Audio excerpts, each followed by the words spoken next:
No one saw the poor alien orphan as a female. No one wanted to mate with he. Lyra was born on the planet Xylar, a world bathed in the light of two suns. The skies were painted in hues of soft violet and fiery orange, and the winds carried the scent of crystal flowers that grew in clusters along the jagged cliffs.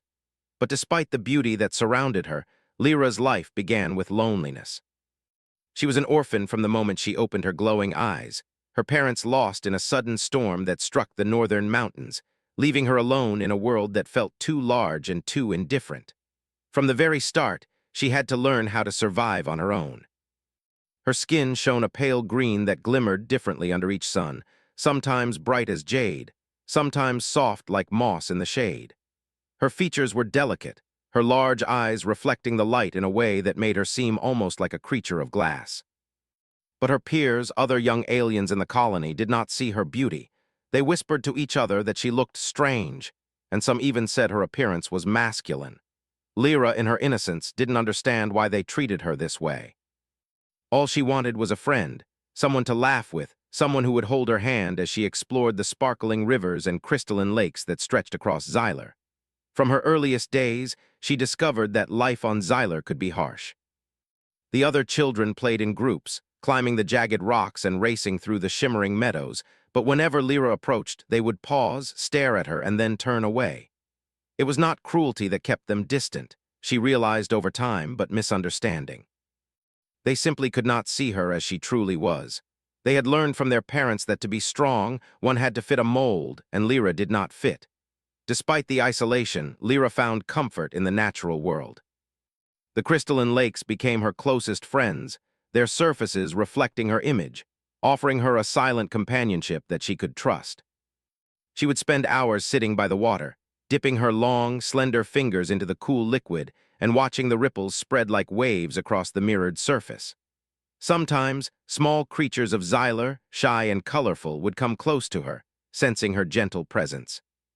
She learned their names, their habits, and in their quiet company, she found a sense of belonging that humans or aliens alike could not provide. As she grew older, Lyra began to understand that there were rules she could not bend. The colony had a hierarchy, one that determined who could play together, who could eat in the communal halls, and who was allowed to explore certain territories. The young aliens measured each other by strength, agility, and appearance, and Lyra, with her unique features, was always on the outside. She watched others bond over games of strength and skill, over shared jokes and plans, and she longed to join them. Each day she tried, hoping that maybe, just maybe, someone would see past her looks and accept her. But each time she was met with polite excuses, avoidance, or sometimes outright dismissal. It was not just the children who misunderstood her. Adults, too, saw her as different. While some felt pity for the orphan, most saw her as an oddity, something to be noticed but not truly included. Lyra learned to move quietly, to observe rather than participate, to hide in the shadows of the larger, louder aliens who seemed so certain of who they were. She developed a keen sense of awareness, noticing the slightest changes in the wind, the faintest rustle of leaves, the softest footstep of someone approaching. This skill kept her safe, but it also reminded her of the gap between herself and the rest of the colony. At night, when the twin suns had set, and the moon crystals lit up the sky in soft blue and silver, Lyra would sometimes climb the cliffs and gaze at the horizon. She imagined distant worlds beyond Xylar, thinking of places where she might be understood, where her glowing green skin and delicate features might be admired rather than mocked. She imagined friends who would not whisper behind her back, who would not assume things about her because of her appearance. In these moments, she felt a spark of hope, fragile but persistent, that one day she might find a place where she belonged. School, if it could even be called that, was another source of quiet pain for Lyra. The elders of the colony taught the younglings various skills: how to harvest crystal fruits, how to navigate the floating rock bridges, how to communicate with the creatures that lived in the glowing forests. Lyra was clever and quick to learn, often mastering lessons before her peers, but her achievements went unnoticed. The other children whispered that she only succeeded because she was different, never acknowledging her effort or intelligence. Lyra learned to be patient, to work quietly, and to take pride in what she could accomplish for herself, even if no one else celebrated it. Her loneliness sometimes made her feel invisible, as if the world were passing her by. She would watch pairs of friends laughing together, families gathering under the twin suns, and she would feel a pang of longing deep in her chest. The orphan had no one to call family, no one to share secrets with, no one to cheer for her when she succeeded. Yet she also discovered a resilience she didn't know she had. Each day of isolation became a lesson in patience, in observation, in understanding herself without relying on the approval of others. One day, as she wandered near the edge of a crystalline cliff, she discovered a small, injured creature trapped in a tangle of glowing vines. Its tiny wings were crumpled, and it looked up at her with wide, fearful eyes. Without hesitation, Lyra carefully freed it and tended to its wounds. For the first time in a long while, she felt the warmth of connection. The creature chirped softly, nuzzling her hand in gratitude. In that small act, Lyra realized something important. Even if the colony did not see her, the world itself did. Life itself responded to kindness, and that realization became a small, shining seed of confidence in her heart. From that day forward, she began to spend more time helping the creatures of Xylar, learning their habits, understanding their needs, and finding joy in their trust. Slowly, word spread, not through gossip but through observation. Some of the older aliens noticed her gentle touch and keen mind. A few whispered to one another, "The orphan does not seem so strange after all." These small acknowledgments were like sparks in the darkness for Lyra, tiny reminders that being different was not the same as being unworthy. Even though she still faced rejection from her peers, Lyra's perspective began to shift. She no longer measured her worth solely by how others treated her. Instead, she found pride in her own abilities, in her knowledge, and in the quiet moments of joy she could create for herself and the world around her. She learned that loneliness could coexist with fulfillment, that being unseen by some did not mean she had no value, and that sometimes the greatest companions were not peers or elders, but the creatures, the rivers, and the shimmering landscapes of Xylar itself. Lyra's days became a rhythm of discovery, patience, and quiet triumphs. Each morning she awoke, watched the twin suns rise, and planned her explorations. She studied the floating gardens, climbed the cliffs to watch the skies, and navigated the glowing forests with a careful grace. She began to leave small signs of her presence: a healed creature, a moved stone to help a plant grow, a path cleared through a thicket, ways that showed the world she existed and that she cared. In these small acts, she found purpose, and her sense of isolation began to soften, replaced by a growing understanding of her own strength. By the time she reached what the colony considered early adolescence, Lyra had become remarkably skilled.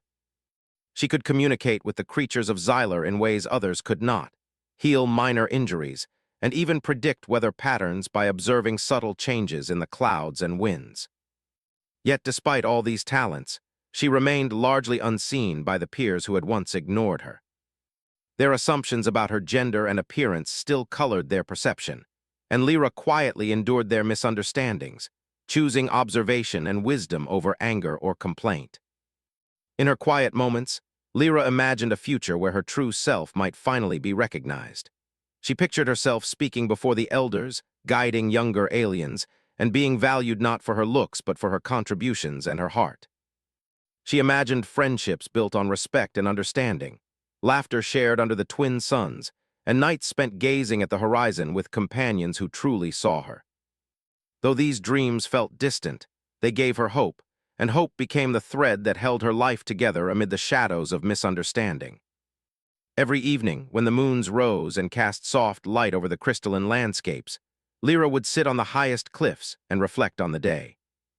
She thought about the creatures she had helped, the small victories that no one else acknowledged, and the quiet moments of beauty she had witnessed. In those moments, she felt a profound connection to her world, to life itself, and a growing sense that even if the colony could not see her fully yet, she was becoming someone who mattered, not through the recognition of others, but through the truth of her own actions and heart. And so the orphaned alien girl lived, day by day, in a world that had not yet recognized her. She learned the value of patience, the strength in gentleness, and the quiet power of being herself. Though no one had seen her as female, though no one had sought her companionship, Lyra discovered that her worth was not defined by others. In the shimmering forests, by the crystalline lakes, and under the twin suns of Xylar, she began the long journey of becoming seen. not as the world expected her to be, but as she truly was, unique, capable, and alive. As Lyra grew older, the world around her seemed to become even more complicated. The colony of Xyler had unspoken rules about who belonged where and what everyone's place in life should be.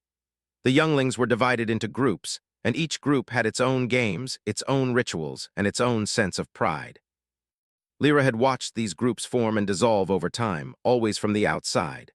No matter how gently she approached, no matter how kindly she tried to engage, the others would turn away, assuming she did not belong. They did not know her, and they did not try. School, or the lessons that were provided by the elders, became a more difficult place for Lyra. Lessons were no longer just about simple skills like climbing the cliffs or navigating the floating gardens. They now involved more complex challenges, strategy, teamwork, and competition. Lyra was clever, quick to learn, and had a mind that absorbed information like the crystalline lakes absorbed sunlight. Yet her brilliance went largely unnoticed. Her peers whispered that she was different or odd, and though they could not deny that she was skilled, they often dismissed her achievements. This made her feel both proud and frustrated at the same time. Sometimes Lyra tried to join the games, hoping to be included, hoping that perhaps this time, someone would see her differently. She would run alongside the others, trying to match their speed and agility. But the moment she faltered, even slightly, they would laugh, sometimes cruelly, and she would retreat quietly. The rejection stung sharply, more than any fall or scrape ever could. It was not the game that hurt her, but the realization that no matter what she did, the world seemed determined to misunderstand her.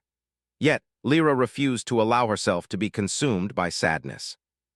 She continued exploring, climbing, and learning, finding satisfaction in her own growth. She had discovered that the cliffs, the rivers, and the forests were constant companions, never judging, never mocking. If anything, they rewarded her patience. The crystalline plants seemed to lean toward her as she passed.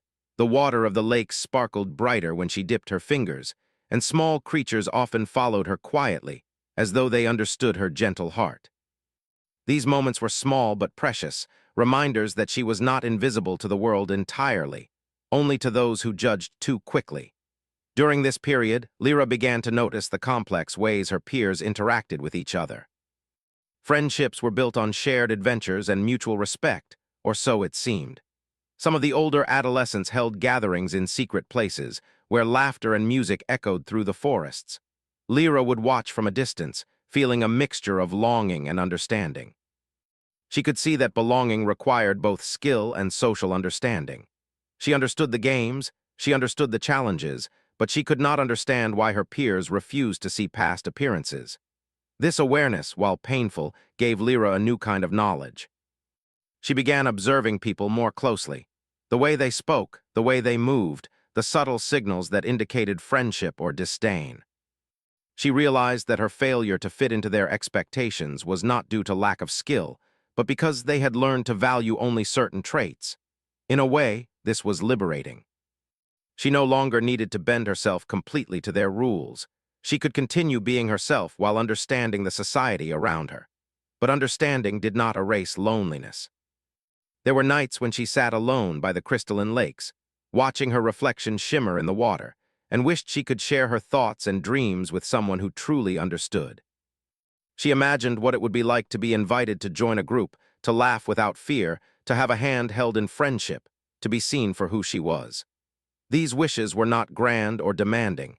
They were simple, human desires for companionship and recognition. Yet they often felt impossibly far away. One day, while wandering through the glowing forests, Lyra discovered a small community of creatures that had been displaced by a landslide. They were fragile, injured, and frightened. Lyra approached slowly, her heart filled with compassion. Over the next several hours, she carefully helped them to safety, using her knowledge of the terrain to lead them to a safe, sheltered area. She tended to their wounds, found food for them, and stayed by their side until they recovered. The creatures responded to her kindness with trust, following her without fear, chirping softly as if to say thank you. This experience, while small in the grand scale of the colony, marked a turning point for Lyra. She realized that she could create her own circle of influence, even if it did not include her peers. She could help, guide, and heal in ways that mattered, independent of recognition from those who had ignored or dismissed her. Slowly, a sense of purpose began to grow within her, and the loneliness she had carried for so long began to feel less like a burden and more like a challenge she could overcome. The elders began to notice Lyra's growing skills and her ability to help others. One elder named Vera, who had watched Lyra from a distance for many years, approached her one afternoon. "You have a gift," Vera said gently, her eyes thoughtful. "Not everyone can see what you see or feel what you feel. Your heart is strong and your mind is sharp. Do not let others' blindness diminish you." These words, simple though they were, struck Lyra profoundly. For the first time, someone who mattered had acknowledged her, not as a curiosity, but as a valuable member of the colony. Yet the road was not easy. Even with growing recognition from elders, her peers still treated her differently. They continued to tease, exclude, and judge her appearance. Some spread rumors, others laughed at her in the games, and a few deliberately misled her during group challenges. Each encounter reminded her of the gap between her world and theirs. But Lyra was no longer as affected as before. She had developed a quiet resilience, a patience that allowed her to move forward without becoming bitter. She learned to choose her battles, to focus on what she could control, and to take pride in her actions rather than others' acceptance. As seasons changed on Xylar, Lyra's appearance became more distinct. Her glowing green skin developed subtle patterns, almost like fine lines of light tracing her form. Her eyes grew brighter, reflecting more of the twin sun's glow, and her movements became graceful in ways that others could not easily imitate. Despite this, the assumptions of her peers about her gender remained. They continued to refer to her incorrectly, ignoring the truth that she was female. Lyra accepted that she could not change their minds immediately. Instead, she focused on demonstrating her worth through actions, letting her kindness, intelligence, and bravery speak for themselves. Her solitude also gave her the opportunity to learn deeply about Xylar itself. She observed weather patterns, the growth cycles of plants, and the behaviors of creatures that others ignored. She began experimenting with small projects, helping a river maintain its path, guiding young plants to sunlight, or building small shelters for creatures during storms. These activities brought her joy and a sense of accomplishment that the teasing of her peers could never diminish. Slowly, her reputation as someone who could solve problems quietly but effectively began to spread. Even as she gained skills and confidence, Lyra still longed for companionship. She dreamed of friendships where she could laugh without worry, share ideas without fear of judgment, and explore the world with equals rather than outsiders. These dreams were not fanciful, they were natural desires for connection, and while they sometimes caused sadness, they also inspired hope. She understood that the world might take time to accept her, but the patience and compassion she cultivated would eventually draw the right people to her life. There were moments of temptation, moments when Lyra felt anger and bitterness rising within her. She could have responded to teasing with harsh words or avoided the colony entirely. But instead, she learned to channel these feelings into observation, strategy, and quiet perseverance. She understood that her journey would be long, and that the lessons learned from patience and endurance were more valuable than immediate acceptance or superficial victories. Every act of kindness, every small success, became a building block toward her eventual place in the colony. In her free time, Lyra began recording her observations and experiments in small journals made from leaves and crystal fibers. She documented the behavior of animals, the growth of plants, and the effects of weather. She noted patterns in how people reacted to challenges and how creatures responded to care. Over time, these journals became a personal record of her learning, a testament to her curiosity, intelligence, and dedication. They reminded her that even if the world did not immediately recognize her, her knowledge and contributions had value. Through these experiences, Lyra gradually developed an inner confidence that did not depend on external validation. She learned to celebrate her victories quietly, to find joy in discovery, and to appreciate the subtle beauties of life on Xylar. While others continued to misjudge her or dismiss her, she remained steadfast, understanding that the most important acceptance came from within. This inner strength became the foundation for everything she would achieve in the future, preparing her for challenges, opportunities, and friendships that had not yet appeared on her horizon. By the time Lyra reached the age considered young adulthood on Xylar, She had transformed from a lonely, unnoticed orphan into a young alien with remarkable skill, knowledge, and compassion. Her peers still struggled to understand her, and some continued to dismiss her, but her reputation among the elders and creatures of Xylar was solid. She had learned that her identity could not be defined by the perceptions of others, and she had discovered the power of perseverance, kindness, and quiet intelligence. Despite all this, Lyra still gazed at the horizons of Xylar with longing. She wondered about the world beyond the cliffs, the forests, and the lakes. She dreamed of meeting others who could see her fully and who would value her for who she was, not for the assumptions they made. These dreams were no longer fragile or fleeting. They had become a guiding force, a reason to continue learning, growing, and exploring, no matter how slow the path might be. And so, Lyra's adolescence passed in a balance of challenges, discoveries, and quiet triumphs.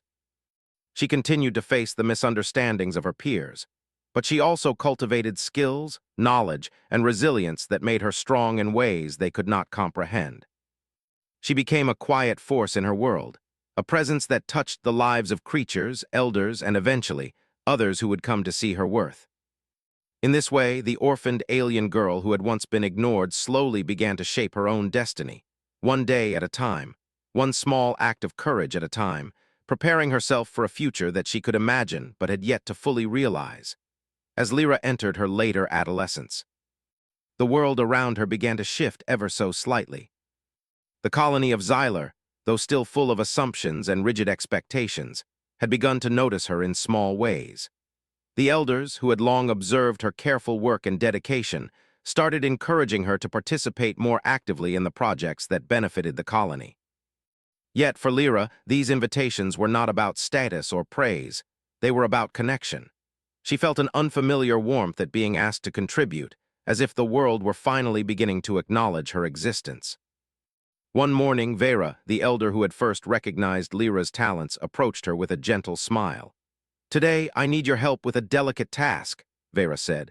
"The eastern cliffs have shifted after last night's storm, and some younglings' homes have been damaged. You are the one who can guide them safely." Lyra's heart leapt. This was a responsibility unlike any she had carried before, one that required trust and skill. She accepted immediately, eager to prove that her abilities were not just useful but meaningful to the lives of others. As she guided the younglings to safety, she noticed something remarkable. For the first time, some of her peers looked at her with curiosity rather than dismissal. They whispered to each other, not with derision but with cautious respect. Lyra, always observant, did not let these glances distract her. She focused on the task, using her knowledge of the terrain, her careful attention to detail, and her empathy to ensure that everyone was safe. By the time the task was complete, the younglings were laughing and clapping, praising her guidance.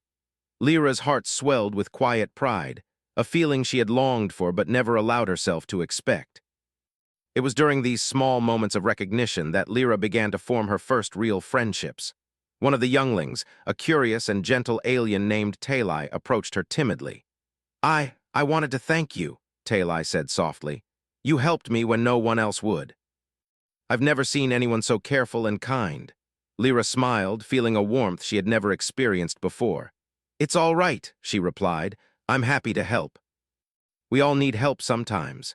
That small exchange sparked a bond that would grow stronger with time, showing Lyra that friendship was possible even after years of isolation. Word of Lyra's bravery and skill began to spread. Other elders, and even some of her peers, started observing her actions more closely.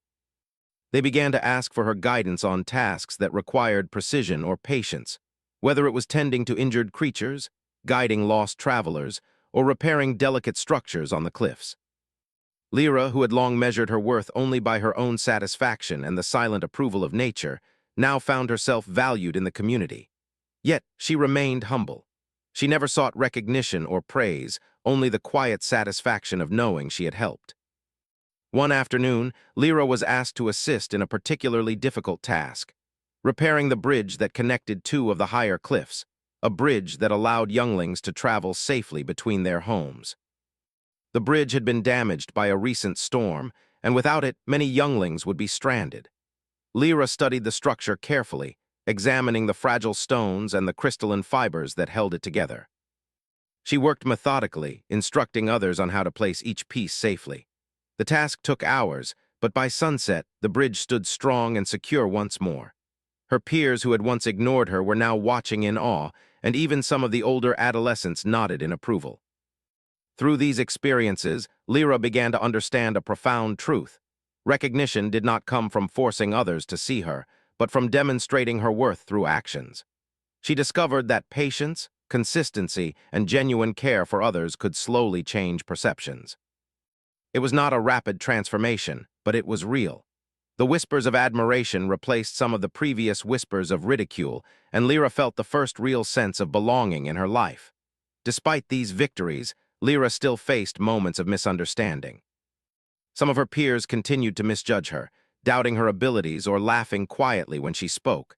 Others assumed things about her personality or appearance, clinging to old ideas. Each time, Lyra reminded herself that the journey toward acceptance was gradual.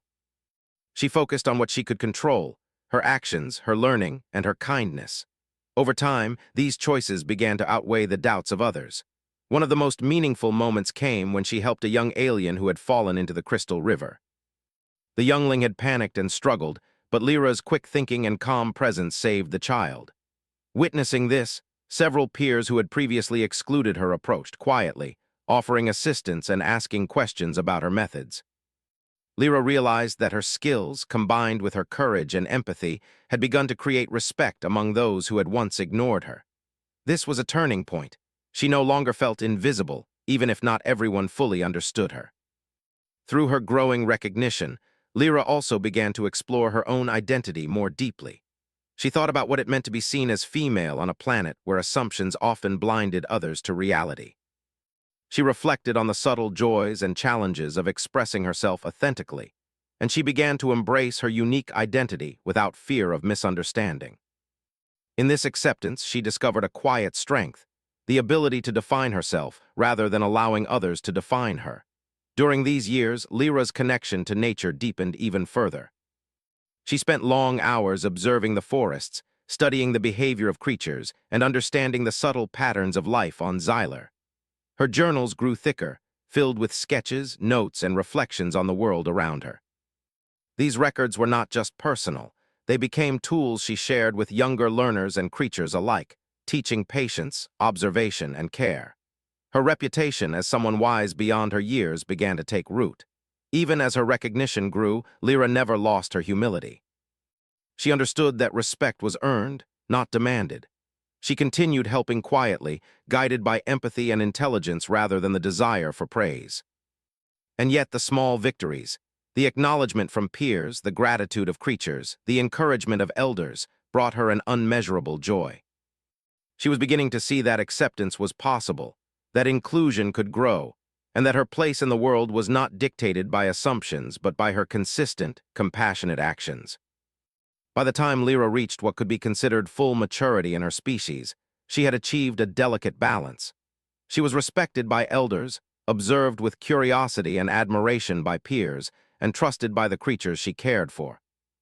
She had forged a path through years of isolation and misunderstanding, proving not just to the colony, but to herself that perseverance, empathy, and intelligence could overcome prejudice. Lyra's journey was far from complete, but she had discovered the first taste of belonging, a feeling she had long believed might never come. And yet, Lyra's heart remained open to growth. She knew that true acceptance required patience, understanding, and consistent action. She continued to nurture friendships, mentor younglings, and care for the fragile creatures of Xylar. In each act, she reinforced her place in the colony and in her own sense of self. The alien orphan who had once been overlooked was now becoming a guide, a helper, and a quiet leader, shaping the world not with power or force, but with care, skill, and resilience. As time passed, Lyra's presence in the colony became impossible to ignore. The quiet orphan who had once wandered the cliffs and forests alone was now seen by many, not merely as someone capable, but as someone essential to the well-being of Xylar. Her acts of kindness, intelligence, and courage had earned her the respect of both elders and younger aliens, yet Lyra remained humble. She did not let praise change who she was. She continued to act out of empathy, understanding that true worth was demonstrated through deeds rather than words. Her friendships grew stronger as well. Talai, the young alien who had first thanked her, became one of her closest companions. Together, they explored the forests, studied the creatures, and learned the intricate patterns of life on their planet. Talai's presence brought Lyra comfort and joy, a sense of shared experience that she had never felt before. Slowly, other peers who had once ignored or misunderstood her joined their circle, drawn by Lyra's quiet wisdom and her ability to bring calm and guidance to difficult situations. One of the most significant moments came during a colony-wide challenge designed to test problem-solving and cooperation. The elders divided the young adults into teams, each tasked with constructing a network of bridges and shelters across difficult terrain. Lyra's team struggled initially, unsure of how to balance safety and efficiency. But under her calm guidance, they learned to listen to one another, observe their surroundings carefully, and work as a unit. By the end of the challenge, their project stood as one of the most secure and efficient, and for the first time, Lyra's peers openly acknowledged her leadership and insight. In these moments, Lyra realized something profound. Recognition was not a single event, but a gradual process. Trust and respect had to be earned, but they could grow naturally when actions were guided by integrity, patience, and care. The laughter and approval of her peers were no longer fleeting. They were sincere, reflecting a new understanding that Lyra had always possessed qualities that deserved attention and appreciation. Lyra also found herself mentoring younger aliens who had faced challenges similar to those she had experienced. She taught them not only practical skills, how to navigate cliffs, care for creatures, and repair fragile structures, but also the value of patience, observation, and self-respect. Through these lessons, she realized that her own hardships had become a source of strength and guidance, allowing her to shape a community that valued inclusion and understanding over assumption and prejudice. Her connection to nature deepened further. She began observing patterns in weather, studying plant growth cycles, and tracking the behaviors of creatures with increasing accuracy. Her journals, once private, became valuable resources for the colony. Elders consulted her notes, younger aliens studied them, and even her peers began to rely on her knowledge. Lyra's quiet observations had grown into a form of guidance that benefited everyone, a testament to her intelligence and dedication. At the same time, Lyra embraced her identity more fully. She no longer worried about others' assumptions or their outdated perceptions. She recognized herself as female, unique, and valuable, and she carried that understanding with confidence. She realized that identity was not something granted by others, but something affirmed within oneself. This inner certainty allowed her to navigate social situations with grace, to respond to misunderstandings calmly, and to act with authority and empathy without arrogance. A turning point came when a severe storm struck the colony, causing landslides and threatening the safety of several settlements. Lyra immediately sprang into action, guiding groups of young aliens to secure areas, rescuing creatures trapped in the floods, and repairing critical structures. Her courage and quick thinking saved many lives, and the elders publicly acknowledged her efforts. For the first time, Lyra stood before the colony, not as the orphan who had been misunderstood, but as a valued and indispensable member of the community. The applause and gratitude she received were not overwhelming, but they were sincere, reflecting genuine appreciation. Even with this newfound recognition, Lyra remained grounded. She continued to act with humility, ensuring that the focus remained on the welfare of the colony rather than personal acclaim. She encouraged teamwork, celebrated the successes of others, and shared knowledge freely. In doing so, she reinforced the bonds of trust and respect that had gradually grown over years of quiet perseverance. Through these experiences, Lyra discovered the true meaning of belonging. She had not sought attention or status. She had sought understanding, connection, and purpose. By demonstrating her abilities consistently and acting with kindness and intelligence, she had achieved all three. The alien who had once been invisible had become a central figure in her world, respected, trusted, and admired not for her appearance, but for the depth of her character and the strength of her heart. Even in moments of quiet reflection, Lyra found joy in the progress she had made. She continued to explore, to learn, and to care for the creatures and environments of Xylar. She remained curious, humble, and compassionate, knowing that the journey of growth and connection never truly ends. Her past isolation had taught her empathy, patience, and resilience, qualities that now allowed her to thrive in a community that had once overlooked her. As she stood on the cliffs under the twin suns, watching the shimmering lakes and glowing forests, Lyra felt a sense of fulfillment she had never known in her lonely years. She had discovered friendship, recognition, and purpose, and she had done so by remaining true to herself. The orphan who had once been invisible was now a guide, a mentor, and a cherished member of the colony, proof that perseverance, kindness, and self-belief could transform even the loneliest life into one of connection, respect, and joy. And so, Lyra's story in this phase of her life became a testament to the power of patience, courage, and integrity. The alien girl who had once been dismissed and misunderstood had grown into a symbol of hope, a living reminder that true worth is revealed not by assumptions or appearances, but by actions, heart, and the quiet determination to remain authentic in a world that does not always understand.